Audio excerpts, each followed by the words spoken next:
ونتوكل عليه ونعوذ بالله من شرور أنفسنا ومن سيئات أعمالنا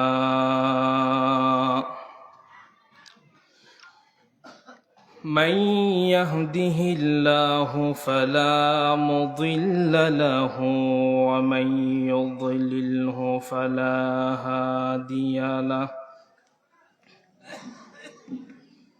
ونشهد أن لا إله إلا الله وحده لا شريك له ونشهد أن سيدنا وسندنا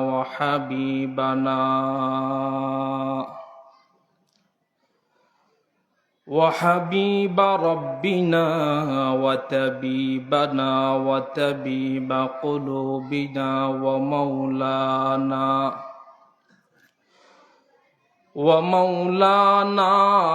وأولانا محمدا عبد الله ورسوله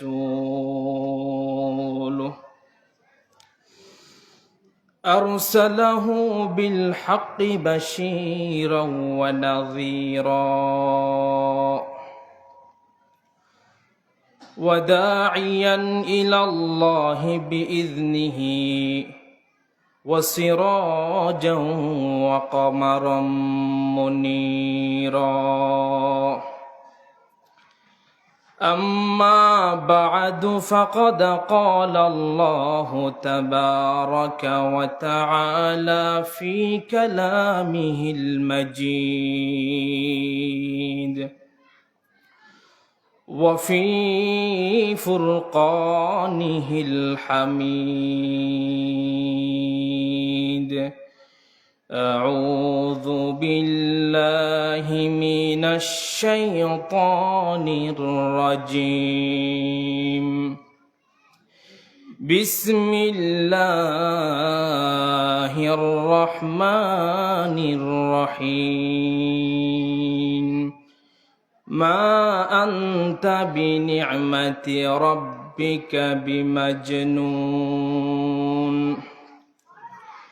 وقال تعالى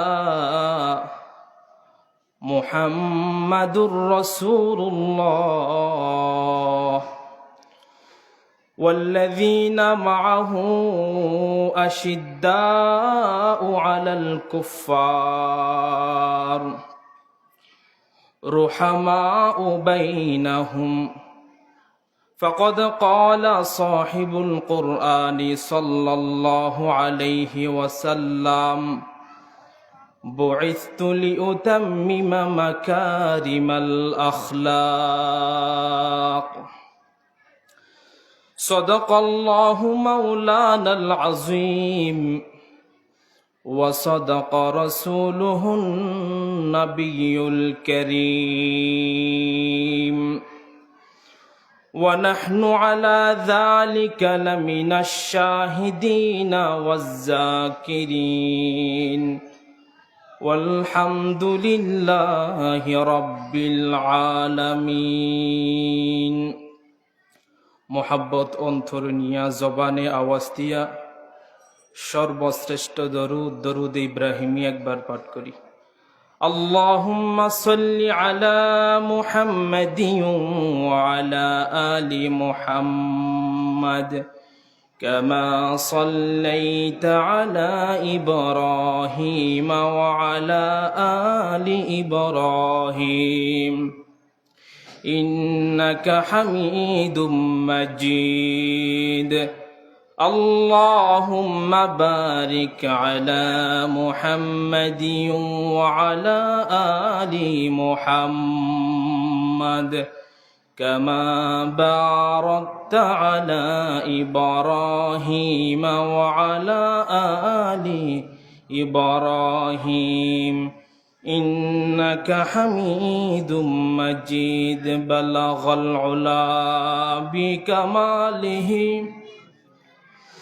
كشف الدجى بجماله حسنت جميع خصاله صلوا عليه وآله محبت پڑھی بلغ العلا بكماله كشف الدجى بجماله حسنت جميع خصاله صلوا عليه وآله محبت ذکر کری لا إله إلا الله لا إله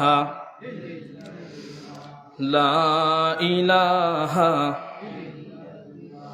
حسبي ربي جل الله ما في قلبي غير الله نور محمد صلى الله لا إله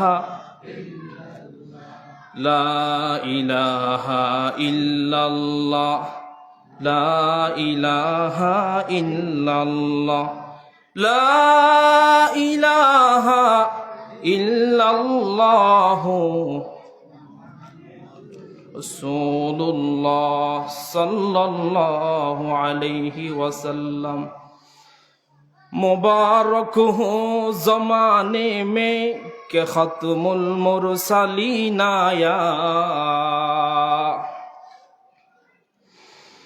मुबारक हो ज़माने में के ख़त्मुल मुरसलीन आया सहाबे रहम बनकर रहमतल लिल आलमीन आया सहाबे रहम बनकर रहमतल लिल आलमीन आया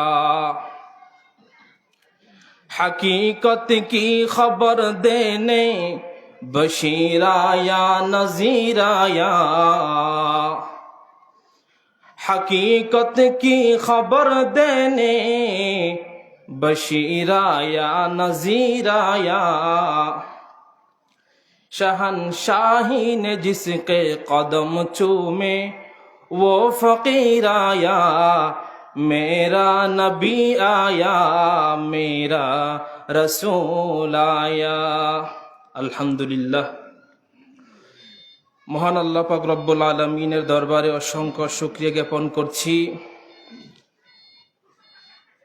যে মহান রব্বুল আলামিন আমাদেরকে অলিকুল সম্রাট আল্লামা শাহ মেহরুজ্জামান সাহেব রহমতুল্লাহ আলাই ও মাওলানা সৈয়দ আহমদ সাহেব রহমতুল্লাহ আলাইহের স্মরণে ভূমিরখিলা এলাকাবাসীর যৌথ উদ্যোগে আয়োজিত এক বিশাল ইসলামী মহাসম্মেলনে এসে উপস্থিত হয়ে কিছু কথা বলবার জন্য কিছু কথা শুনবার জন্য তৌফিক দান করেছেন সে মহান রব্বুল আলামিনের দরবারে তার দেয়া জিব্বা দ্বারা তার দেয়া শক্তি দ্বারা তারই শিখানো ভাষায় একবার কালিমাতুশ শুকর আদায় করছি আলহামদুলিল্লাহ পড়ি।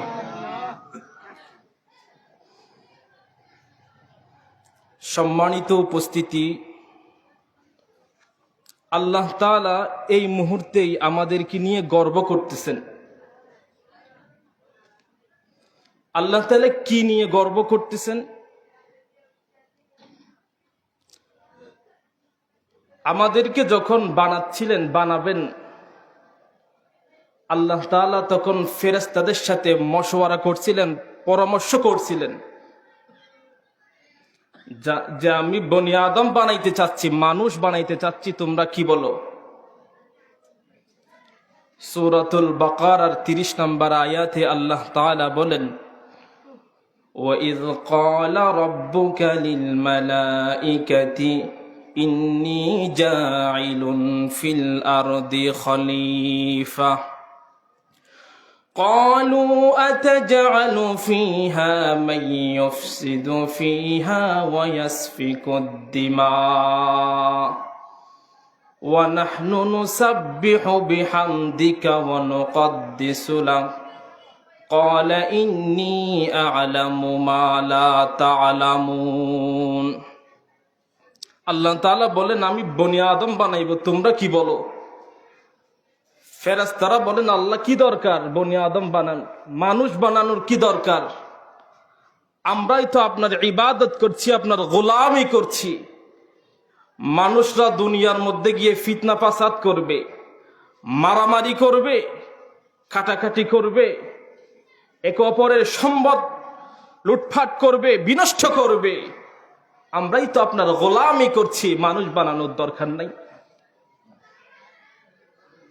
ফেরেশতারা তখন বিরোধিতা করছিল। তো আল্লাহ তাআলা আজকের আমাদের এই প্লেসটা দেখাইয়ে বলেন ক্বালা ইন্নী আ'লামু মা লা তা'লামুন। আল্লাহ তখন জবাব দিয়েছিলেন ফেরেশতারা আমি আল্লাহ যা জানি তোমরা তা জানো না। তো আল্লাহ এই মুহূর্তে আমাদের এই মজলিসটাকে দেখাইয়ে বলেন দেখো ভূমির কিল এলাকার মধ্যে কিছু সংখ্যক বান্দা ওই জায়গার মধ্যে গিয়ে কি করে? ফেরেশতারা আল্লাহর কাছে গিয়ে বলেন আল্লাহ তারা তো আল্লাহ আপনার এবং আপনার হাবিবের জিকির করতেছে। তো ফেরেশতারা বলেন তোমাদের, আল্লাহ বলেন তোমাদের কেন বলছি আমি আল্লাহ যা জানি তোমরা তা জানো না। আল্লাহ এখনই ঘোষণা দিয়ে দিলেন ভূমির কির এলাকার মধ্যে যারা যারা বসে কোরআনে পাকের আলোচনা, আল্লাহর হাবিবের আলোচনা শ্রবণ করছে, আল্লাহ তাআলা আমাদের আপনাদের সকলের জিন্দেগির সমস্ত সগীর গুনাহ আল্লাহ মাফ করে দিলেন। সুবহানাল্লাহ বলেন। আল্লাহ সমস্ত সগীরা গুনাহ আমার ভাইদের, বাপদের, আমাদের সবার সকলের সগীরা গুনাহ আল্লাহ মাফ করে দিলেন। এরপরে আল্লাহ রাব্বুল আলামিন বলেন যেই সকল বান্দারা মাহফিলের মধ্যে বসে মাহফিলের আলোচনা শ্রবণ করে শেষ মোনাজাত দিয়ে আল্লাহর কাছে কান্নাকাটি করে নিজের গুনাহের জন্য প্রায়শ্চিত্ত করে ক্ষমা চায়, আল্লাহ রব্বুল আলামিন ওই ব্যক্তির বড় বড় কবিরা গুনাহ আল্লাহ মাফ করে দিবেন। তাহলে মাহফিলের দ্বারাই ফজিলত আছে না নাই? মাহফিলের বসার ফজিলত কেমন, দ্বীন ইলম অন্বেষণ করার ফজিলত কেমন? আল্লাহর রাসূল বলেন খায়রুকুম মান তাআল্লামাল কুরআনা ওয়া আল্লামা। পৃথিবীর মধ্যে ওই মানুষই শ্রেষ্ঠ মানুষ যে কোরআন শরীফ পড়ে এবং পড়ায়। অন্য হাদিসে বিশ্বনবী বলেন ফাওয়াল্লাযী নাফসু মুহাম্মাদিন বিয়াদি, যে আল্লাহর হাতে আমি মুহাম্মদের জান নিহিত আছে সে আল্লাহর শপথ করে বলছি মা মিন মুতাআল্লিমিন ইখতালিফু ইলা বাবি আলিমিন, এমন কোন তালেবুল ইলম নাই, এমন কোন ছাত্র নাই সে শিকার জন্য আসা যাওয়া করে ইল্লা কাতাবাল্লাহু বিকুল্লি কাদামিন ইবাদাতা সানা। পৃথিবীর কোন মানুষ যদি সারা দিন সারা রাত ইবাদত করে, নফল নামাজ পড়ে ইবাদত বান্দেগি করে, রোজা রাখে, শুধুমাত্র দ্বীন ইলম শিকার আগ্রহ প্রকাশ করার দ্বারাই আল্লাহ রব্বুল আলামিন তার প্রতিটা কদমে কদমে 1 বছরের সওয়াব দান করবেন। শুধুমাত্র আসছেন শিকার আগ্রহে তো আসছেন, প্রতিটা কদমে কদমে আল্লাহ তাআলা 1 বছরের সওয়াব দান করবে। ওয়া বানা লাহু বিকুল্লি কদমিন মাদিনাতা ফিল জান্নাহ, প্রতিটা কদমে কদমে জান্নাতের মধ্যে একটি সিটি নির্মাণ করা হবে। প্রতিটা কদমে কদমে জান্নাতের মধ্যে একটা বিশাল বিশাল সিটি নির্মাণ করা হবে। এলাকা না সিটি মানে অনেক বড়। সকাল সন্ধ্যা তার জন্য ফেরেশতারা ক্ষমা প্রার্থনা করেন।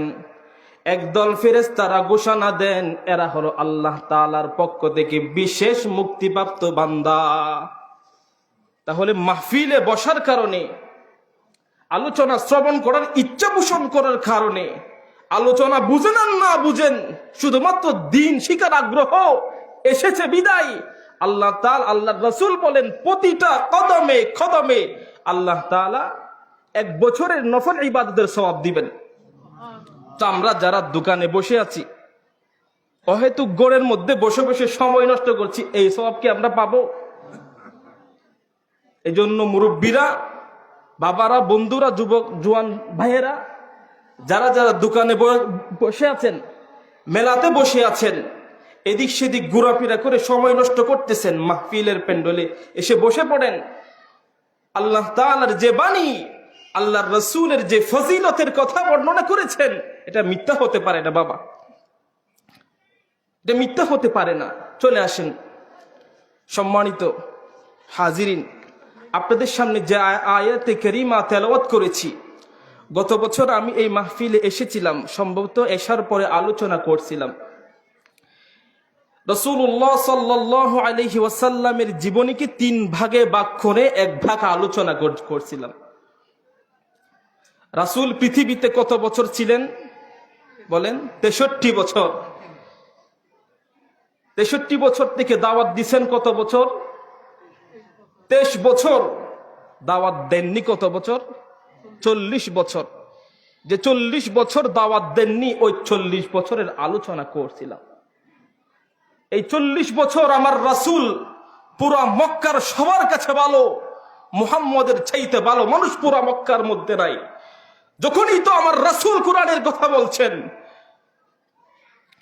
যখনই তো আমার রাসূল এক আল্লাহর কথা বললেন, তখনই তো আমার রাসূলের বিরুদ্ধে পাগলের তুহমত লাগাইলেন। আমার রাসূলের বিরুদ্ধে তখনই তো ষড়যন্ত্র শুরু করলেন মক্কাবাসীরা।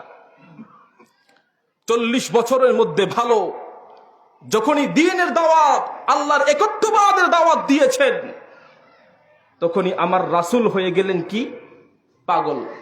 আল্লাহ কুরআনুল কারীমের এর জবাব দিয়ে বলতেছেন, মা আনতা বিনিআমাতি রাব্বিকা বিমাজনুন। নবী, আপনি পাগল নয়, আপনারে যারা পাগল বলে তারাই হলো আসলে পাগল। সম্মানিত হাজিরিন, 40 বছরের মধ্যে আমার রাসূল পুরা মক্কাবাসীর কাছে ভালো, মুহাম্মদের চাইতে ভালো মানুষ পুরা মক্কার জমিনের মধ্যে আর কেউ নাই। যখনই তো আমার রাসূল দ্বীনের দাওয়াত দিল, আল্লাহর একত্ববাদের কথা বলল, তখনই তো আমার রাসূল সবার কাছে খারাপ হয়ে গেল। 40 বছর পরে দাওয়াত দিলেন। 40 বছর পরে নবী সাল্লাল্লাহু আলাইহি ওয়াসাল্লাম আরো 9 বছর দাওয়াত দিলেন। 9 বছরের মধ্যে কেউ আমার রাসূলের উপরে সরাসরি আক্রমণ করবে পুরা মক্কার জমিনে এমন সাহস কারো হয় নাই।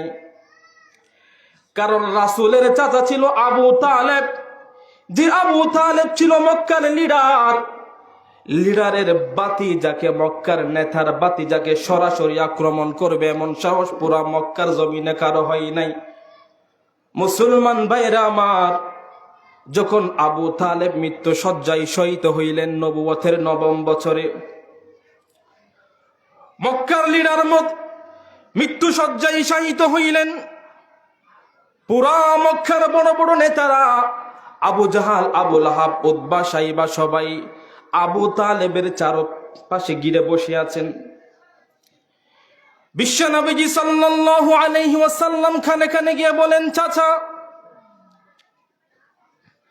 জন্মের পূর্বে বাবা হারায় এতিম হইলাম,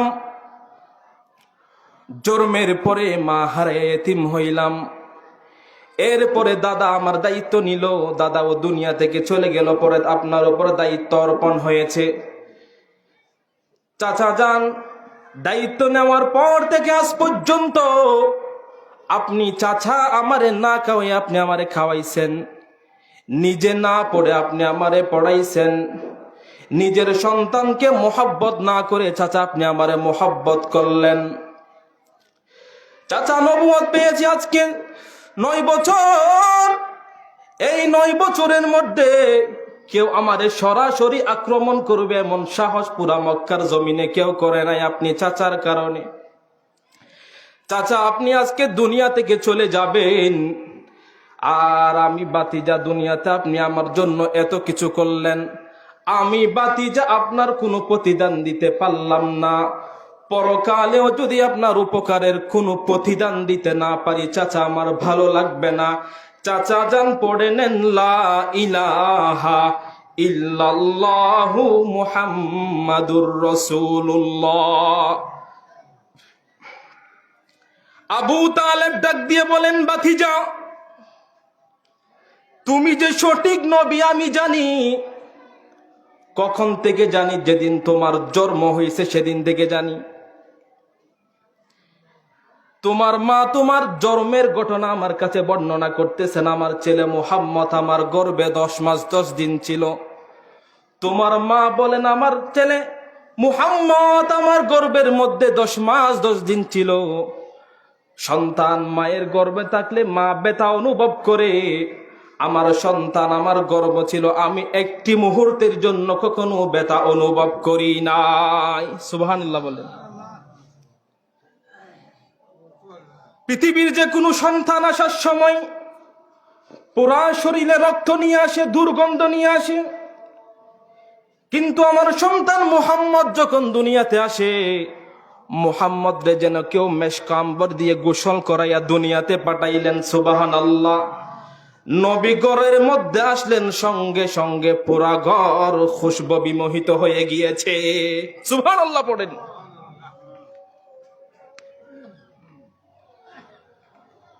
পৃথিবীর যে কোনো সন্তান দুনিয়াতে আসলে কান্নাকাটি করে। আমার সন্তানও দুনিয়াতে আসার সময় কান্নাকাটি করছিলেন। পৃথিবীর যে কোনো সন্তান দুনিয়াতে আসলে কান্নাকাটি করে একরকম করে। আমার সন্তান মুহাম্মদ যখন দুনিয়াতে আসে, আমার সন্তান কান্না করেছিল ইয়া উম্মতি ইয়া উম্মতি ইয়া উম্মতি বলে। কেমন দরদি নবী আমরা পাইছি। দুনিয়াতে আসার সময় কান্না করতেছেন ইয়া উম্মতি ইয়া উম্মতি ইয়া উম্মতি বলে। সুবহানাল্লাহ। রাসূল আসার সময় ইয়া উম্মতি বলেছেন। আমার রাসূল দুনিয়া থেকে যাওয়ার সময় আম্মা জান আয়েশা রাদিয়াল্লাহু তাআলা আনহার কুলের মধ্যে ইয়া উম্মতি বলেছেন। সুবহানাল্লাহ। রাসূল হাসরের মাঠে ইয়া উম্মতি বলবেন। আসার সময় যাওয়ার সময় হাসরের মাঠে এমন দরদি নবী, মায়ার নবী, বিশ্ব নবী কেউ পায় নাই। আমাদের রাসূল আমাদের জন্য কত মায়ার, কত মুহাব্বত, কত ভালোবাসা। আজরাইল আসছেন জান কবজ করার জন্য। বল আমি অতক্ষণ পর্যন্ত আমার জান কবজ করার অনুমতি দিব না যতক্ষণ পর্যন্ত আমার প্রতিটা উম্মতের কোন সলিউশন আমি পাবো না। সুবহানাল্লাহ পড়ে। তখন আল্লাহ তাআলা বললেন, যদি কোনো উম্মত আপনার রঙে রঙিন হয়, আমার সাথে শিরিক না করে, ওই উম্মতকে আপনি হাসরের মাঠে চিনতে পারবেন। হাউজে কাউসারের পানি পান করাইয়া আপনি তাকে জান্নাতের মধ্যে সুপারিশ করার, আল্লাহর রাসূল সাল্লাল্লাহু আলাইহি ওয়াসাল্লাম সুপারিশ করার ইখতিয়ার পাবেন। সুবহানাল্লাহ বলেন। এটা কখন আসবে? আমাদের যখন সুন্নতের পাবন্দি করব, রাসূলের সুন্নাহর ইত্তিবা করব, রাসূলের প্রেম মুহাব্বত হৃদয়ে ধারণ করব, তখনই তো এটা পাবো। যদি আল্লাহর রাসূলের জন্য কিঞ্চিত পরিমাণ দয়া আমাদের হৃদয়ে না আসে, মুহাব্বত না আসে, মুখে যদি সুন্নি সুন্নি বলে সারা জীবন জপতে থাকি, আল্লাহর রাসূলের বিরুদ্ধে যখন কটূক্তি করে, তখন যদি ঘরের কোনায় বসে থাকি, আল্লাহর কসম করে বলছি এই উম্মত তখন রাসূলের শাফায়াত পাবে না। কথা বলেন ঠিক কিনা? ঠিক বলতে হবে। সুবহানাল্লাহ, আলহামদুলিল্লাহ। কথা সঠিক হলে সঠিক, বেঠিক হলে বেঠিক। রাসূলের সুন্নতের দাবিদার হৃদয়ে অন্তরে সুন্নতের কোনো মোহাব্বত নাই, রাসূলের কোনো মোহাব্বত নাই, দেশপ্রেমের দাবিদার, কিন্তু হৃদয়ে দেশের কোনো মোহাব্বত নাই। এরকম মানুষ আমাদের দেশে আছে না নাই? আছে না নাই? তো আমরা রাসূলের মোহাব্বতকে হৃদয়ে ধারণ করব ইনশাআল্লাহুল আজিজ। রাসূলের সুন্নতকে যদি আমরা প্রকৃতপক্ষে হৃদয়ে ধারণ করতে পারি, আল্লাহর কসম করে বলছি, যে ব্যক্তি রাসূলের সুন্নতকে ধারণ করে আল্লাহর সাথে শিরিক না করে, আল্লাহর কসম, সেই ব্যক্তি অবশ্যই অবশ্যই জান্নাতের মধ্যে যাবে।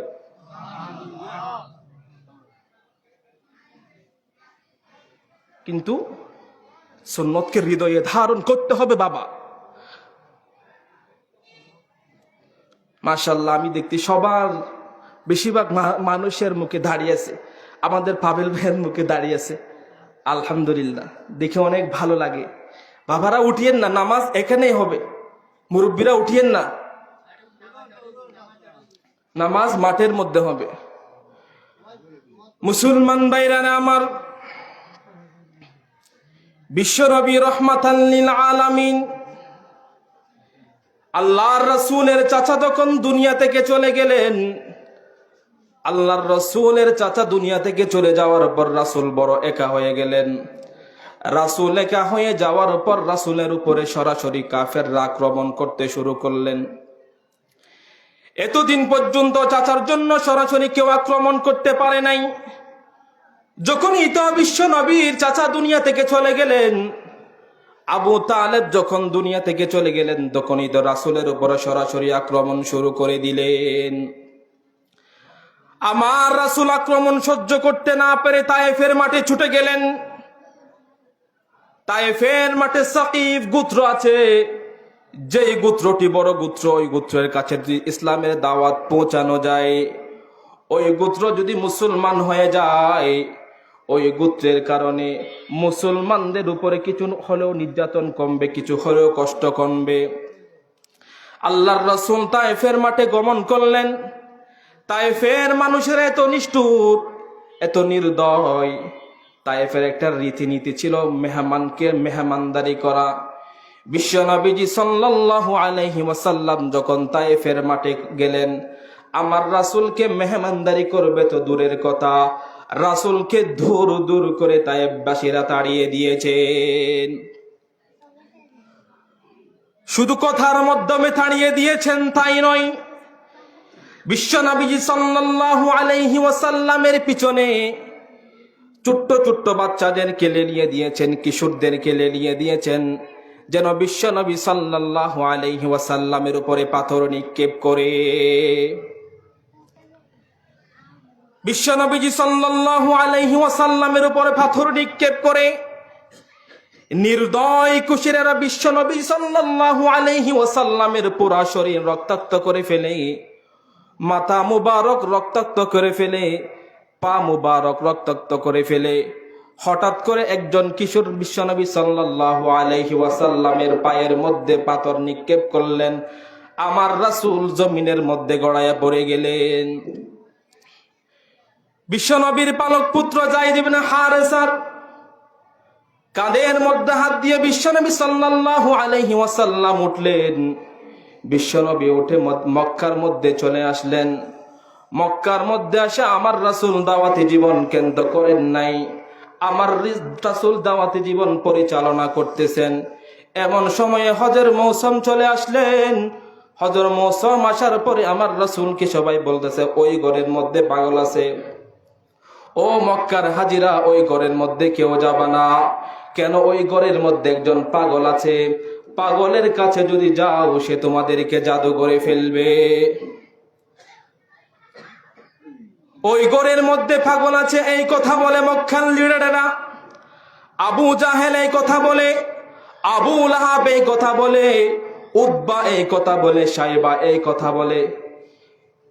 মক্কার সাধারণ হাজিরা বলে, কিরে যে পাগলের কথা, মুহাম্মাদের কথা, যে পাগলের কথা মক্কার লিডাররা বলে, যে পাগলের কথা আবু লাহাব বলে, যে পাগলের কথা আবু লাহাব বলে, আবু জাহাল বলে, এটা যদি পাগল হয় দুনিয়ার কোনো সাধারণ পাগল না, এটা যদি পাগল হয় আন্তর্জাতিক খ্যাতি সম্পন্ন মানের পাগল হবে। আমাদের দেশের কোন পাগলের কথা যদি ডক্টর ইউনূস সাহেব বলে, এটা কি দুনিয়ার কোনো সাধারণ পাগল হবে? এটা তো আন্তর্জাতিক মানের পাগল হবে। তো মক্কার মধ্যে তখন লিডার আবু জাহাল, আবু লাহাব, উতবা এবং সাইবা, তারা যে পাগলের কথা বলে সেটা তো দুনিয়ার কোনো সাধারণ পাগল হবে না, আন্তর্জাতিক মানের পাগল হবে। মক্কার সমস্ত হাজিরা দলে দলে দলে পাগল দেখার জন্য রওনা হইলেন। ওই পাগলের কাছে গিয়া দেখে, আমার রাসূলের কাছে গিয়া দেখে, যে পাগল বলছে পাগলের চেহারা এমন সুন্দর, শুধুমাত্র আমার রাসূলের চেহারা মুবারক দেখা তৎক্ষণিক শত শত হাজি মুসলমান হয়ে গিয়েছে। সুবহানাল্লাহ। তারা বলেন এত সুন্দর আকৃতির মানুষ তো কখনো পাগল হতে পারে না। পাগলের তো কিছু বৈশিষ্ট্য আছে। একটা মানুষকে পাগল বলার জন্য পাগলের কিছু বৈশিষ্ট্য আছে। এই মানুষটাকে দেখে মনে হয় মক্কার সবচেয়ে শ্রেষ্ঠ মানুষ। এই মানুষ কখনো পাগল হতে পারে না, শুধুমাত্র চেহারা দেখে শত শত হাজি মুসলমান হয়ে গিয়েছে। সুবহানাল্লাহ। মুসলমান ভাইরারে আমার, রাসূলের চেহারা কেমন সুন্দর, পৃথিবীর কোন মানুষ যদি 7 দিনের খিদা নিয়ে আমার রাসূলের চেহারার দিকে তাকাইতো, হাদিসের মধ্যে এসেছে রাসূলের চেহারার দিকে দৃষ্টি দেওয়া মাত্র মুহূর্তেই 7 দিনের ক্ষুধা নিবারণ হয়ে যাইত। আম্মা জান আয়েশা রাদিয়াল্লাহু তাআলা আনহার কাছে মদিনার মেয়েরা প্রশ্ন করেন, ওগো আম্মা জান, শুনেছি মিশরের ইউসুফ পয়গম্বর বেশি সুন্দর, ইউসুফ পয়গম্বর বেশি সুন্দর নাকি আমাদের নবী বেশি সুন্দর? আম্মা জান আয়েশা রাদিয়াল্লাহু তাআলা আনহা বলেন, মিশরের ইউসুফ পয়গম্বরকে দেখা যে নারীরা আঙ্গুল কর্তন করে ফেলছিল, হাত কর্তন করে ফেলছিল, ওই নারীরা যদি বিশ্ব নবী মুহাম্মদুর রাসূলুল্লাহ সাল্লাল্লাহু আলাইহি ওয়াসাল্লামকে দেখতো, তাহলে কলিজা টাইনা টাইনা চিরে ফেলতো। সুবহানাল্লাহ। হযরতে ইউসুফ পয়গম্বর সুন্দর ছিলেন কথা ঠিক, ইউসুফ পয়গম্বরের শুধুমাত্র একক সৌন্দর্যের কারণে তদানীন্তনকালে কেউ ইসলাম ধর্ম গ্রহণ করে নাই। আমার আর আপনার নবী বিশ্ব নবী রহমাতাল লিল আলামিনের শুধুমাত্র সৌন্দর্য দেখে হাজার হাজার বেদুন মুসলমান হয়েছে। আপনারা জানেন দাউদ পয়গম্বরের কণ্ঠ বড় সুন্দর ছিলেন। দাউদ পয়গম্বরের কণ্ঠ কেমন সুন্দর! দাউদ পয়গম্বর যখন কণ্ঠ দিয়ে টান মারতেন, আসমানের পাখিগুলা দাউদ পয়গম্বরের সুরের কারণে জমিনের মধ্যে পড়ে যাইত। দাউদ পয়গম্বরের কণ্ঠ কেমন সুন্দর! দাউদ পয়গম্বর যখন কণ্ঠ দিয়ে টান মারতেন, সমুদ্রের মাছগুলো লাফাইয়া লাফাইয়া জমিনের মধ্যে উঠে যাইত। দাউদ পয়গম্বরের কণ্ঠ কেমন সুন্দর! দাউদ পয়গম্বর যখন কণ্ঠ দিয়ে টান মারতেন, জঙ্গলের হিংস্র প্রাণী বাঘ ভাল্লুক গুলা দাউদ পয়গম্বরের আশেপাশে ঘিরে ধরত। দাউদ পয়গম্বরের কণ্ঠ এমন সুন্দর হওয়ার পরও শুধুমাত্র একমাত্র কেবলমাত্র দাউদ পয়গম্বরের কণ্ঠের কারণে তদানীন্তনকালে কেউ ইসলাম ধর্ম গ্রহণ করে নাই। আমার আর আপনার নবী বিশ্ব নবী রহমাতাল লিল আলামিনের কণ্ঠ এমন সুন্দর, আমার আর আপনার নবীর শুধুমাত্র কোরআনের তেলাওয়াত শুনে হাজার হাজার বেদুন মুসলমান হয়েছে। দিনের বেলায় যারা বলতো লা তাসমাউ লিহাযাল কুরআন, মুহাম্মদের কোরআনকে শ্রবণ করা যাবে না, রাত্রিবেলায় এসে আবু জাহাল, আবু লাহাব, উতবা, সাইবা আমার রাসূলের ঘরের চারো কোণে ঘুরে ঘুরে বিশ্ব নবীজির তেলাওয়াত শ্রবণ করত।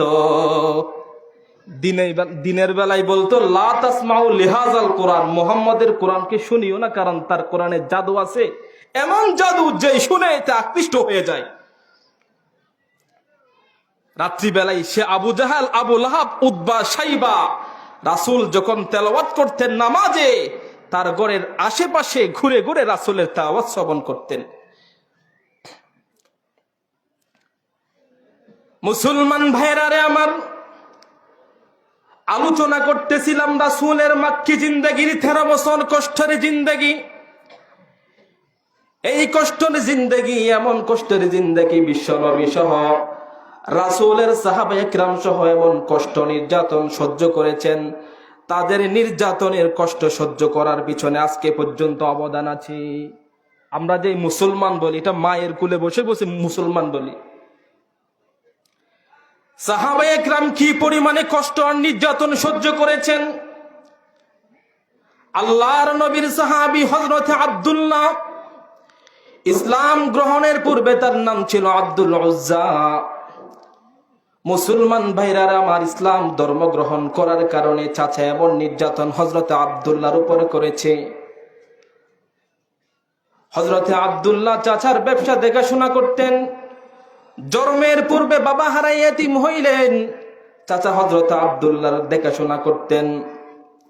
হযরত আব্দুল্লাহ রাদিয়াল্লাহু তাআলা আনহু প্রতিদিন বাসার মধ্যে রাতের প্রথম প্রহরে চলে আসতেন। কিছুদিন ধরে লক্ষ্য করতেছেন হযরত আব্দুল্লাহ রাদিয়াল্লাহু তাআলা আনহু রাতের মধ্য প্রহরে বাসার মধ্যে আসেন।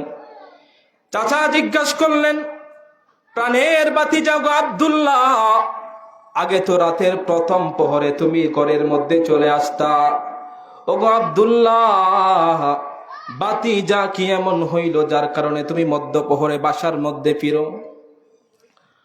হযরতে আব্দুল্লাহ রাদিয়াল্লাহু তাআলা আনহু তখন তো আল্লাহর রাসূলের হাতে হাত রেখে মুসলমান হয়েছেন। মুসলমান যেহেতু হয়েছেন, তখন সাহাবী ছিলেন। সাহাবীর দ্বারাই কি কখনো মিথ্যা কথা বলা কি সম্ভব? হযরত আব্দুল্লাহ রাদিয়াল্লাহু তাআলা আনহু বলেন, ওগো প্রাণের চাচা, আপনারা যে শুনেন মক্কার মুহাম্মদ, ওই মুহাম্মদের হাতে হাত রেখে মুসলমান হয়েছি, যার কারণে রাতের কিছু অংশ সময় তার কাছে আমি দিই, এই জন্য বাসার মধ্যে আসতে দেরি হয়ে যায়। হযরতে আব্দুল্লাহ রাদিয়াল্লাহু তাআলা আনহুর চাচা হযরতে আব্দুল্লাহ রাদিয়াল্লাহু তাআলা আনহুর মুখের মধ্যে এমন একটা থাপ্পড় লাগাইলেন, হযরতে আব্দুল্লাহ রাদিয়াল্লাহু তাআলা আনহু মুহূর্তের মধ্যে জমিনে গড়াইয়া পড়ে গেলেন। হযরতে আব্দুল্লাহ রাদিয়াল্লাহু তাআলা আনহুর পুরো শরীর রক্তাক্ত করে ফেললেন। এরপরে হযরত আব্দুল্লাহ রাদিয়াল্লাহু তাআলা আনহুকে প্রস্তাব দেওয়া হলো, আগা আব্দুল্লাহ, এই মুহূর্তে যদি তুমি ইসলাম ত্যাগ না করো, তাহলে তোমাকে সম্পদ থেকে বঞ্চিত করব। আব্দুল্লাহ রাদিয়াল্লাহু তাআলা আনহু বলেন, চাচা সম্পদ থেকে বঞ্চিত করার দরকার নাই, আমি এমনি আপনার এই সম্পদটা দিয়ে দিলাম।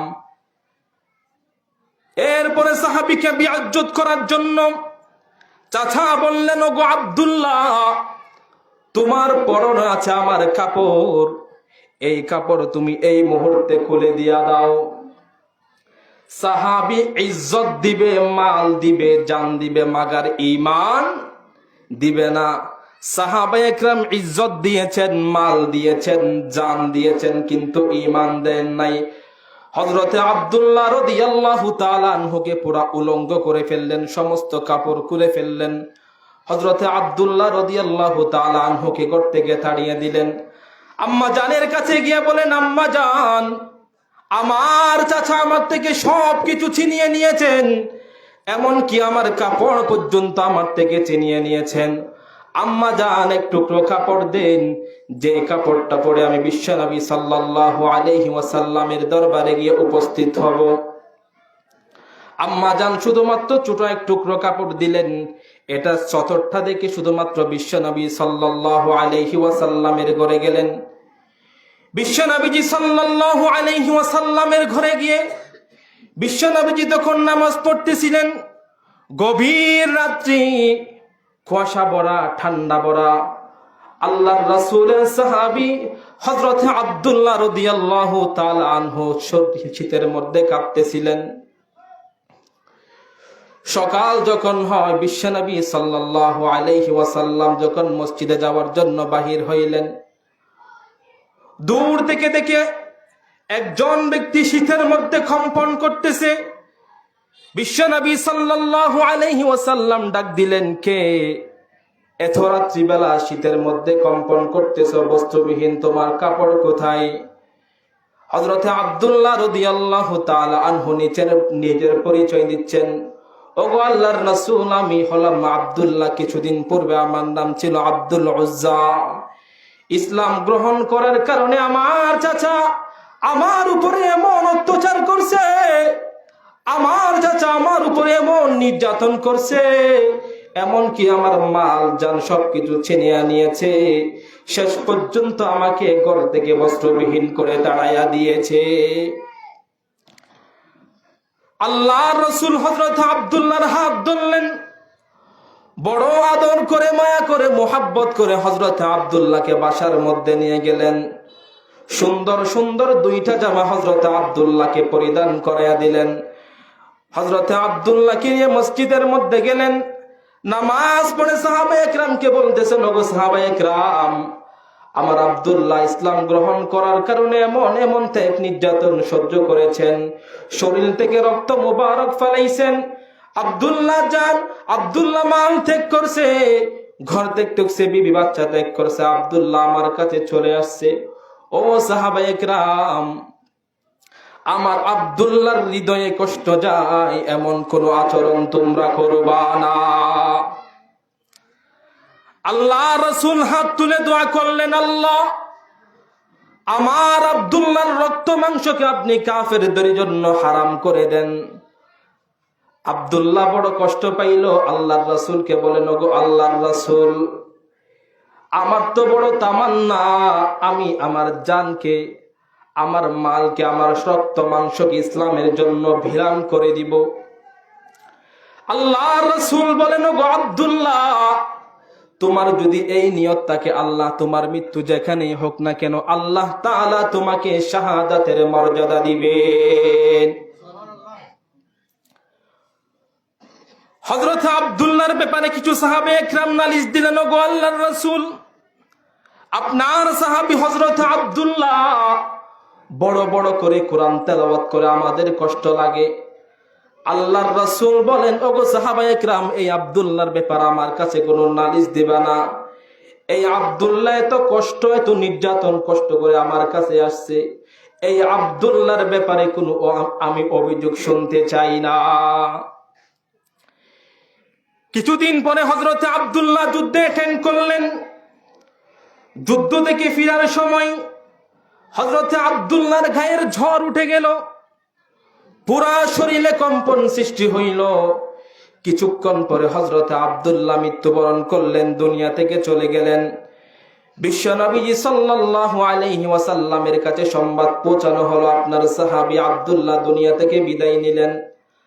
আল্লাহর রাসূল সাল্লাল্লাহু আলাইহি ওয়াসাল্লাম সংবাদ পাওয়া মাত্র সঙ্গে সঙ্গে আব্দুল্লাহর কাছে এসে উপস্থিত হইলেন। হযরতে আব্দুল্লাহ রাদিয়াল্লাহু তাআলা আনহুকে নিজ হাতে গোসল করাইলেন। সাহাবায়ে কেরামকে বললেন, ওগো সাহাবায়ে কেরাম, এই আব্দুল্লাহ ইসলামের জন্য এত কিছু ত্যাগ করলো, ঘর সংসার ত্যাগ করলো, এই আব্দুল্লাহর জানাজা, কাফন দাফন আমি নিজের হাতে করাবো। বিশ্বনবী সাল্লাল্লাহু আলাইহি ওয়াসাল্লাম আব্দুল্লাহর জানাজা পড়াইলেন। জানাজা পড়ানোর পরে যখন দাফন করবেন, কবরস্থানের মধ্যে নিয়ে গেলেন। হযরতে আব্দুল্লাহ রাদিয়াল্লাহু তাআলা আনহুকে বিশ্বনবী নামলেন। বিশ্বনবীজি নামার পরে এক পাশে হযরত আবু বকরকে নামতে বললেন, অপর পাশে হযরত ওমর রাদিয়াল্লাহু তাআলা আনহু নামলেন। হযরতে আব্দুল্লাহ রাদিয়াল্লাহু তাআলা আনহুকে বিশ্বনবী পৃথিবীর তিন শ্রেষ্ঠ মানুষ নিজের হাতে দাফন করতেছেন। ওইদিকে সাহাবী সাদ ইবনে আবি ওয়াক্কাস চিৎকার দিয়ে মাটির মধ্যে বেহুশ হয়ে গড়াইয়া পড়ে যায়।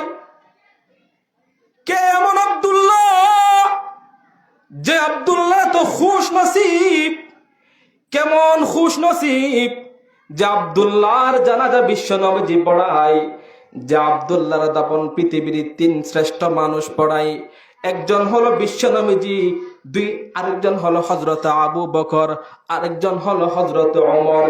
কে এমন সৌভাগ্যবান ব্যক্তি? আমি কেন এমন সৌভাগ্যবান ব্যক্তি হতে পারলাম না? আল্লাহর রাসূলের সাহাবী সাদ ইবনে আবি ওয়াক্কাস জমিনের মধ্যে গড়াচ্ছেন।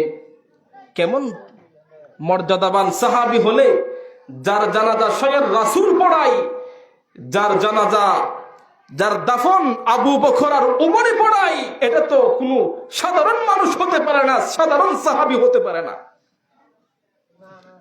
আল্লাহর রাসূল হযরতে আব্দুল্লাহর বুকে হাত দিয়ে দোয়া করতেছেন, আল্লাহ আমি হযরতে আব্দুল্লাহর উপরে রাজি আছি, আপনি বি হযরতে আব্দুল্লাহর উপরে রাজি হয়ে যান। সুবহানাল্লাহ। আল্লাহর রাসূল দোয়া করছেন। এরপরে বিশ্বনবী সাল্লাল্লাহু আলাইহি ওয়াসাল্লাম স্বপ্ন যোগে দেখতে পাই হযরতে আব্দুল্লাহ রাদিয়াল্লাহু তাআলা আনহুকে আল্লাহ পাক রব্বুল আলামিন জান্নাতের সুচ্চ মাকাম দান করেছেন। সাহাবীর মর্যাদা, সাহাবীর ফজিলত, ইসলামের জন্য সবকিছু ত্যাগ করেছেন, বউ বাচ্চা সহ ত্যাগ করে চলে আসলেন বিশ্বনবীজির কাছে। বিশ্বনবীজির এমন পছন্দ হইলেন, সঙ্গে সঙ্গে দুনিয়া থেকে চলে যাওয়া মাত্রই হযরতে আব্দুল্লাহ রাদিয়াল্লাহু তাআলা আনহুর জন্য জান্নাতের ফয়সালা হয়ে গেলেন। সুবহানাল্লাহ। মুসলমান ভাইরা রে আমার, আরেকজন সাহাবী হযরতে খাব্বাব রাদিয়াল্লাহু তাআলা আনহু ইসলাম গ্রহণ করার কারণে হযরতে খাব্বাব রাদিয়াল্লাহু তাআলা আনহু কেমন নির্যাতন, কেমন কষ্ট সহ্য করেছেন। হযরতে খাব্বাব রাদিয়াল্লাহু তাআলা আনহু ছিলেন পেশায় একজন কামার। কামার মানে লোহা পিটাই যে। হযরতে খাব্বাব রাদিয়াল্লাহু তাআলা আনহুর ইসলাম গ্রহণের কথা শুনে মক্কার নিষ্ঠুর যুবকেরা হযরতে খাব্বাব রাদিয়াল্লাহু তাআলা আনহুর হাত পা বেঁধে জ্বলন্ত কয়লার মধ্যে হযরতে খাব্বাব রাদিয়াল্লাহু তাআলা আনহুকে শোয়াইয়া দিয়েছেন। হযরতে খাব্বাব রাদিয়াল্লাহু তাআলা আনহু কষ্ট পায়। হযরতে খাব্বাব রাদিয়াল্লাহু তাআলা আনহুর জবান দিয়া আহ ও শব্দ বাহির হয় না। হযরতে খাব্বাব রাদিয়াল্লাহু তাআলা আনহুর শরীরের চর্বিগুলা কোষে কোষে পড়ে ওই জ্বলন্ত কয়লাগুলো নিভে যায়। খলিফাতুল মুসলিমিন হযরতে ওমর ফারুক রাদিয়াল্লাহু তাআলা আনহুর শাসন আমলে হযরতে ওমর ফারুক রাদিয়াল্লাহু তাআলা আনহু জিজ্ঞাসা করেন, ওগো খাব্বাব, ইসলাম গ্রহণ করার পিছনে তোমারে কি ত্যাগ, কি সহ্য করেছো তুমি একটু বলো। হযরতে খাব্বাব রাদিয়াল্লাহু তাআলা আনহু মুখে কোনো জবাব না দিয়া তার পিঠের কাপড়গুলো একটু তুলে দিলেন। হযরতে ওমর ফারুক রাদিয়াল্লাহু তাআলা আনহু বলেন, ওগো খাব্বাব, আমি এমন পিঠ তো জীবনে দেখি নাই।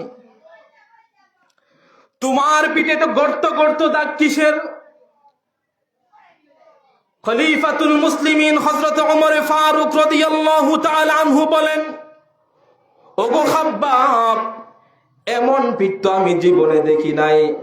খাব্বাব রাদিয়াল্লাহু তাআলা আনহু বলেন, ওগো খলিফাতুল মুসলিমিন, ইসলাম গ্রহণ করার কারণে বেদুন আমার উপরে তো নির্যাতন করেছেন, এত কষ্ট আমি সহ্য করেছি, ওই জ্বলন্ত কয়লাগুলো আমার পিঠের মধ্যে ঢুকে ঢুকে ছিদ্র হয়ে গিয়েছে। হাদিসের মধ্যে এসেছে হযরত খাব্বাব রাদিয়াল্লাহু তাআলা আনহুর নাতিরা যখন খেলা করতেন, হযরত খাব্বাব রাদিয়াল্লাহু তাআলা আনহুর পিঠের মধ্যে ওই বড় বড় খেজুরগুলা ঢুকে যাইতেন। সাহাবায়ে কেরামের কষ্ট, সাহাবায়ে কেরামের ত্যাগ, তাদের ত্যাগের বিনিময়ে আজকে আমি আর আপনি পর্যন্ত ইসলাম এসে পৌঁছেছে। সে ইসলাম নিয়ে আজকে আমরা তামাশা শুরু করেছি। সাহাবায়ে কেরামের ত্যাগ, সাহাবায়ে কেরামের কষ্ট, সে সাহাবায়ে কেরামের বিরুদ্ধে আজকে কিছু কিছু উলামায়ে কেরাম মিথ্যাবাদী বলে অনেক প্রকারের তুহমত দিতে চাই।